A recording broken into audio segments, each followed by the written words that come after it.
का नहीं है। देखिए, वीरांगना सुमति वज्रसेन पर भारी पड़ रही है। वज्रसेन को जीवन भर के लिए सुमति का दास बनकर रहना होगा।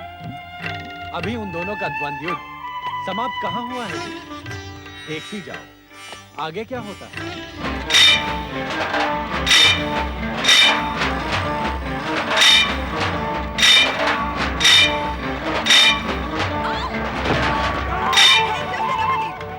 हमें तुम्हारी सहायता की आवश्यकता नहीं है।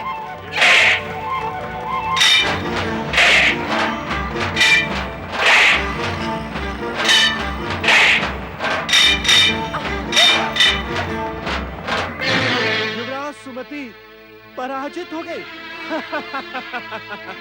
बहुत अच्छे, मान गया कि तुम वीरांगना हो, परंतु मेरे निश्चय के अनुसार तुम मेरी धर्मपत्नी बनने के लिए विवश हो। यदि प्राणों की रक्षा की इच्छुक हो तो चलो मेरे साथ। नहीं, मार दो मुझे। किसी पुरुष से अपमानित और पराजित होकर मैं जीवित नहीं रहूंगी। एक निहत्थी अबला नारी को मारकर मैं अपनी वीरता को कलंकित नहीं करूंगा। यदि अपने वचन का पालन करना उचित समझती हो तो चलो मेरे साथ। नहीं, हम आपको इसके साथ नहीं जाने देंगे युवराज। हम अपने युवराज की रक्षा करना जानते हैं। सेनापति, राजकुमारी की रक्षा का दायित्व अब हमारा है। राजकुमारी को अपने वचन का पालन करना ही होगा। हमारे युवराज वज्रसेन ने राजकुमारी को पराजित किया है। वज्रसेन, दशार्ण देश की राजकुमार वज्रसेन, अर्थात हमारे शत्रु। एक शत्रु को अपनी शत्रुता का परिचय युद्ध से पहले देना आवश्यक होता है। वज्रसेन, तुमने अपने आप को छुपाकर मुझसे छल किया है। अब तो युद्ध समाप्त हो गया और तुम मेरी शत्रु भी नहीं रही। क्या हमारी होने वाली धर्मपत्नी भी हमारी शत्रु रह सकती है राजकुमारी सुमति? इसलिए अपने निश्चय के अनुसार अपनी पराजय स्वीकार कर लो और चलो मेरे साथ। निश्चय के परिणाम के अनुसार आपकी भलाई इसी में है राजकुमारी कि आप चुपचाप अश्व पर बैठकर हमारे साथ चली चलें।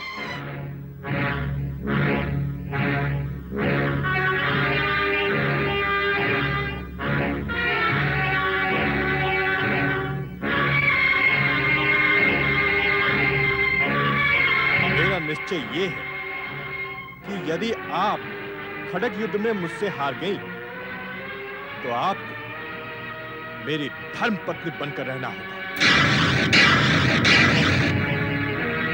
मेरा निश्चय ये है कि यदि आप खड़ग युद्ध में मुझसे हार गई तो आपको मेरी धर्मपत्नी बनकर रहना होगा। हमें तुम्हारा शक्ति परीक्षण का प्रस्ताव स्वीकार है। मैं स्वयं अपने अश्व पर जाऊंगी। मेरा अश्व प्रस्तुत हो।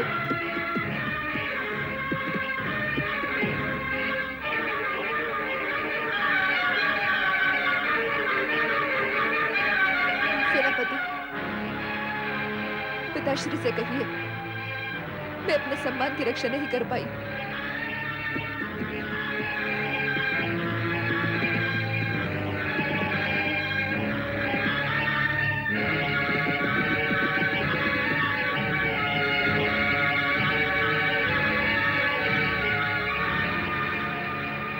अब मैं महाराज को क्या मुंह दिखाऊंगा?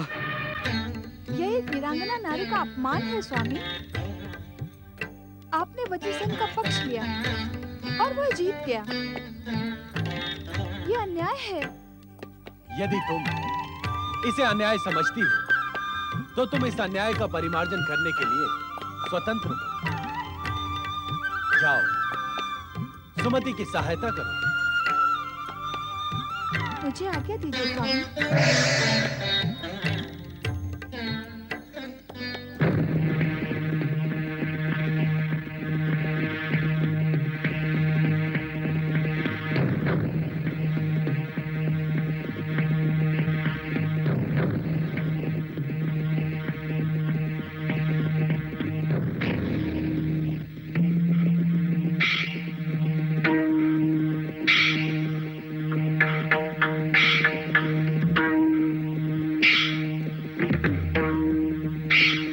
प्रजापति वरुण। क्या आज्ञा युवराज? अपनी होने वाली धर्मपत्नी को हम अकेले ही ले जाएंगे, तुम लोग जा सकते हो। किंतु युवराज, अपमानित और पराजित वीरांगना को और लज्जित करना उचित नहीं समझते। जो आज्ञा युवराज, परंतु आपको बहुत सावधान रहना होगा। तुम हमारी चिंता न करो, जाओ। चलो साथियों, आओ।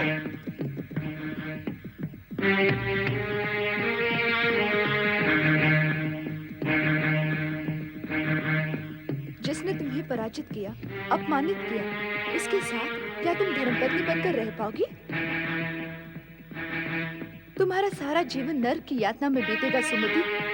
तुम उसे आंख मिलाकर कभी बात नहीं कर पाओगी। तुम्हारा सारा जीवन व्यर्थ हो जाएगा, व्यर्थ हो जाएगा, व्यर्थ हो जाएगा। क्या सोच रही हो मेरी होने वाली धर्मपत्नी?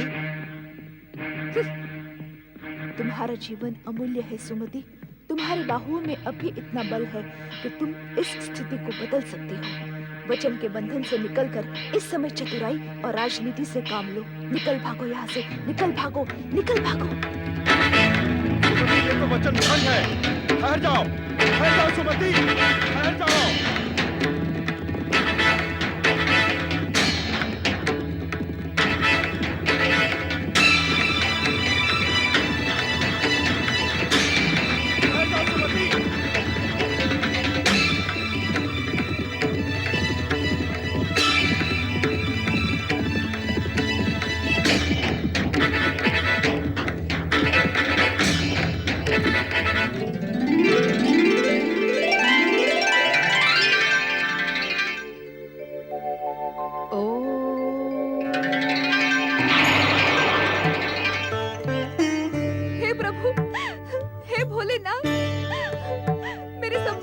करो हे शिव शंकर।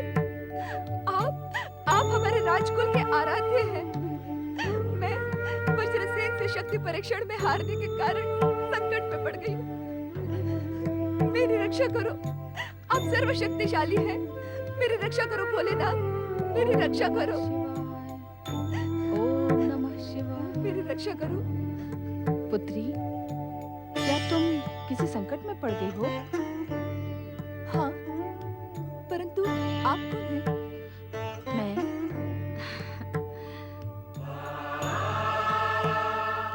मैं एक शिवभक्त ब्राह्मणी हूँ। मुझे पूर्ण विश्वास है शिव पार्वती पर आस्था रखने वाला हर संकट से उबर जाता है। परंतु इस समय एक शत्रु मेरे पीछे पड़ा है और मैं पूरी आस्था के साथ शिव शंकर की शरण में आई हूँ। यह आस्था नहीं, शत्रु से बचने की घबराहट है। जिसके मन में आस्था होती है वह घबराता नहीं है। यदि तुम मेरे स्थान पर होती तो समझ पाती कि घबराहट में और कुछ नहीं सोचता, बस संकट से बचकर भाग निकलना ही होता है। मैं तुम्हारी स्थिति समझ रही हूँ पुत्री, इसीलिए कह रही हूँ कि ये घबराहट छोड़कर भगवान शिव के प्रति भक्ति भाव से एक प्रतिज्ञा करो। तुम्हारा संकट अवश्य टल जाएगा। प्रतिज्ञा? एक वचन के कारण मैं पहले ही संकट में पड़ गई हूँ। एक और प्रतिज्ञा मैं नहीं करूंगी। मेरी बात मान लो पुत्री, ये प्रतिज्ञा भगवान शिव के प्रति भक्ति की है। इससे तुम्हें उनकी कृपा भी प्राप्त होगी। क्या है वो प्रतिज्ञा? पूरी निष्ठा से 16 सोमवार व्रत करने की शपथ ले, तेरा कल्याण होगा। 16 सोमवार का व्रत? सोमवार तो बहुत दूर है, आज तो शनिवार है। सोमवार तक मेरी रक्षा कौन करेगा? यदि तुम इसी समय व्रत करने की शपथ लोगी तो तुम्हारी रक्षा स्वयं माता पार्वती करेंगी और भगवान शिव की कृपा भी तुम्हें अवश्य प्राप्त होगी। भविष्य की आशा पर मैं विश्वास नहीं करती। मुझे इसी समय शिव भगवान की सुरक्षा की आवश्यकता है। हमारे कुलाराध्य होने के नाते उन्हें मेरी रक्षा करनी ही होगी। मुझे इस संकट से उबारना होगा। तुम भगवान शिव को अपनी रक्षा करने के लिए विवश नहीं कर सकती पुत्री। भगवान शिव अपने सच्चे भक्तों की रक्षा स्वयं करते हैं, उन्हें विवश करने वालों की नहीं। अब भी मेरी बात मान लो। 16 सोमवार व्रत की शपथ ले लो, तुम्हारा संकट अवश्य टल जाएगा। मुझसे विवाद ना करो ब्राह्मणी माता, मुझे अकेली छोड़ दो। यदि भगवान शिव मेरी सहायता नहीं कर सकते तो मैं अपनी रक्षा स्वयं कर लूंगी। इससे ये सिद्ध होता है कि अपने कुल के आराध्य भगवान शिव के प्रति तुम्हारे मन में तनिक सी भी भक्ति नहीं है। वो भक्ति किस काम की जो समय पर काम ना आए। अब मुझे विश्वास हो गया है कि भगवान शिव और माता पार्वती की सहायता पर आस्था मिथ्या है। आपत्ति पड़ने पर कोई किसी की सहायता नहीं करता। लगता है संकट की काली छाया तुम पर मंडरा रही है। तुम्हारी बुद्धि कुंठित हो गई है। श्रद्धा, भक्ति और आस्था पर से तुम्हारा विश्वास उठ गया है पुत्री। अब तो इच्छा होते हुए भी तुम्हारी सहायता कोई नहीं कर सकता। भगवान शिव तुम्हारा कल्याण करें। ओम नमः शिवाय, ओम नमः शिवाय, ओम नमः शिवाय, ओम नमः शिवाय, ओम नमः शिवाय, ओम नमः शिवाय, ओम नमः शिवाय, ओम नमः शिवाय।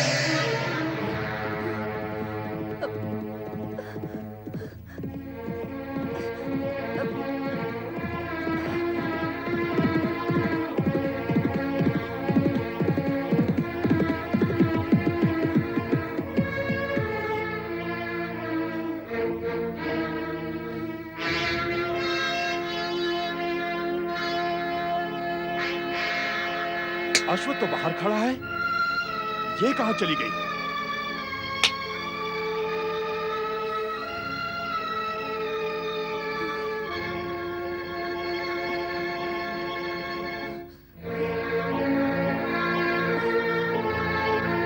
मुझसे भागने की चेष्टा व्यर्थ है सुमति। विधाता ने तुम्हारे भाग्य को मुझसे जोड़ दिया है। अब तुम मुझसे बचकर नहीं जा सकती। अपने को वीर पुरुष कहते हो तो वीर पुरुष जैसा व्यवहार करो। छोड़ दो मुझे। तुमने वचन भंग किया, मेरे साथ विश्वासघात किया, परंतु मैं अपने वचन पर अटल हूं। मैं तुम्हें अपनी धर्मपत्नी बनाकर रहूंगा। अब तुम मेरा साथ नहीं छोड़ सकती। चलो मेरे साथ, चलो।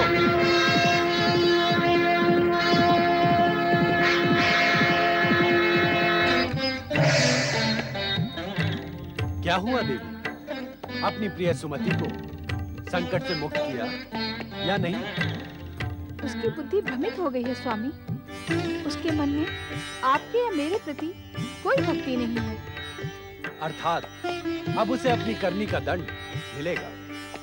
ये तो आप मुझसे अधिक जानते हैं स्वामी, किंतु सुमति ने मेरी बात न मानकर ठीक नहीं किया। हमने तुमसे पहले ही कहा था कि अहंकारी का अहंकार खंडित होकर रहता है। यही सृष्टि का अटल नियम है।